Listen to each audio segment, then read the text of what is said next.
Hi, welcome everyone. Matam amadadi angang wanigi matam haibasi khu da sokpa dampa sibai sanaba cycle thoba kochen chenba haibadunu oirami. Hojikan gi angang singdana amuk phone khara yamna hena yenghoba. YouTube da, Facebook da, Instagram da kari anoba trend leibagi yengnaba asina oiragli.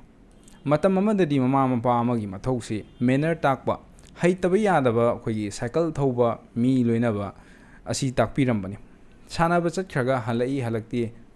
masina maruoiba maram oirame. Hojikandi mama ampagi mathausi phone pai de TV yengde phone lotchenba TV remote lotpana oirakle.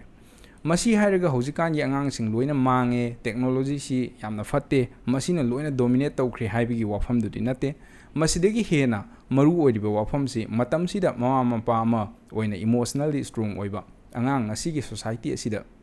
kamdauna semgadoribano haiba dune. San gari gi matam cycle gi matam dadi matam duga hojik ka yenglabadi hojik ti 5G gi matam yorok labane aduna khara khak nate achouba khenaba amadi soidana leiragani ekhoi lampak ta thoktuna koichin chenduna sanarakpani hojikna phone da PC da game makhal ni ekhoi na boarding chuba matam da tawningai leite makhoi di phone da notification ama lakpada amuk hekte attention kadai denu mapiki mai onjin na duna phamin na duna wari watai saduna noknaramani ekhoi na angang oringai matam dadi hojikti WhatsApp ta Messenger da emoji ama tharaga hainingba ama khudak ta hainaba yare wari sana ningdragasu ignore irai laina tawba ngamle isam samna ikhoidi khudingmak ngaiba ama yaudaba yaramde hojikti khudak ki matamne aikoi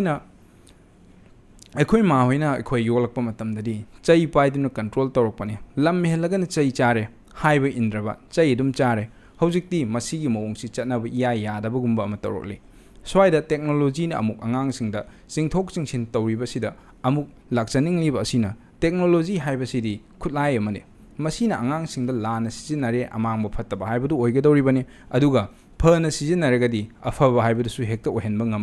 ngamgadoribani sahi 10 khak surakpa angang amadabo ayamba phone paidaba amatabu yawramaroi aduga yamdrabada video lising lakh kya amasu yenglamgani video sing adugi marakta yengba yadaba karamba haiba gyan tadaba video kya amasu yarungani mama mapa singsu lam helagana phone pahendaba maram mu ogana phone hek medhanba pahenba sini masida muk mama mapa amana macha senabagi mahutta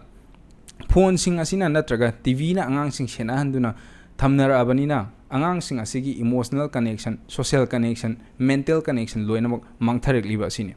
phone na angang themba TV screen na angang senaba asina angang singda tawba yadaba haibagi boundary ama lehelaktre mi ga loinabagi masak maong mato karino haiba khangalaktre mama mapa leirabasu phone kaikhiba phone yagidaba matamda angang sing adugi behavior kamdau birebage amuktang yengbiu aduna hojiki matamdadi mama mapa amana angang ama yokpada yamna singna yoktaba yadre hena sathirubagi mathok tade adubo hena singba haibasimadi oidaba sungya yadre achamba step khara hairaga ahanbada angang singi masagi oiba phone levidaba yariba makai akoibada leiriba mi singa sanahanduna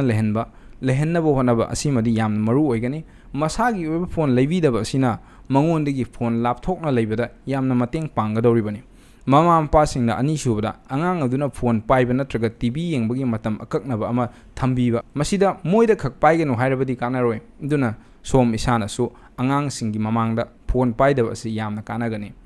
angang singda haiba khak nattabida makhoiga sanaminaba wari watai tawbiba su important oi makhoina uriba khudingmak matau tamgadoribani phone paiba yadaba mafam sing sak sabamda tumhamda phone paiba yade haibana chingba boundary ama thambigadabani phone sing TV singda parental control hapiu haitragasu technology khara paiba haiba amada hekta hangbiu makhoina adum soidana taklakani aduga emotional oiba skill sing haibadi mi kamaina loinagani kanano haiba khanghanba yamna changi angang amane chahi 10 sudri fawbadi matam asi yamna maru oiba matamni aduga angang singa matam hen loina minaduna sanaminaduna loinaba yamna changi wari watai sanabiba asina hena nungsinabagi bon ama semgatpagi mathakta mapan tholak miga wari sanaba matamda makhoi confidence hena lehengedoribani mapanda leiriba nature gi mawong matawsing uhanduna hena khangba haiba angang ama ohenbada mama mapa ama oina mateng pangbiba yamna mathau tai angang singda fanyam phaba phone pirabasu nungaiba video yenghallabasu nungaiba game sana hallabasu maduna mama mapa gi mahut sinbadi yaroi ꯇꯦꯛꯅꯣꯂꯣꯖꯤꯁꯤꯡꯅ ꯑꯉꯥꯡꯕꯨ ꯃꯥꯡꯍꯟꯕ ꯅꯠꯇꯦ, ꯃꯃꯥ ꯃꯄꯥ ꯑꯃ ꯑꯣꯏꯅ ꯑꯉꯥꯡꯁꯤꯡꯗ ꯂꯣꯏꯅꯕꯤꯗꯕ neglect ꯇꯧꯕ ꯑꯁꯤꯅꯅꯤ꯫ ꯇꯦꯛꯅꯣꯂꯣꯖꯤꯁꯤꯡ ꯑꯁꯤ ꯂꯣꯏꯅ ꯂꯧꯊꯣꯛꯈꯤꯕ ꯌꯥꯔꯣꯏ꯫ ꯑꯉꯥꯡꯁꯤꯡꯕꯨ ꯐꯣꯟ ꯑꯃꯗꯤ ꯁ꯭ꯀ꯭ꯔꯤꯟꯁꯤꯡꯒꯤ ꯃꯇꯥꯡꯗ ꯁꯤꯡꯕ ꯑꯉꯥꯡ ꯑꯃ ꯑꯣꯏꯍꯟꯕꯒꯤ ꯃꯍꯨꯠꯇ ꯁꯣꯁꯥꯏꯇꯤ ꯑꯁꯤꯗ ꯃꯤ ꯑꯃ ꯑꯣꯏꯅ ꯍꯤꯡꯕꯗ ꯆꯪꯗꯕ ꯌꯥꯗ꯭ꯔꯕ, ꯈꯨꯗꯤꯡꯃꯛ ꯈꯪꯕ, ꯃꯤ ꯂꯣꯏꯅꯕ ꯍꯩꯕ, ꯄꯨꯛꯆꯦꯜ ꯆꯥꯎꯕ, ꯃꯤꯅꯨꯡꯁꯤ ꯈꯪꯕ ꯑꯉꯥꯡ ꯑꯃ ꯑꯣꯏꯍꯟꯅꯕ ꯃꯄꯥ ꯃꯃꯥꯁꯤꯡꯅ ꯍꯣꯠꯅꯃꯤꯟꯅꯁꯤ꯫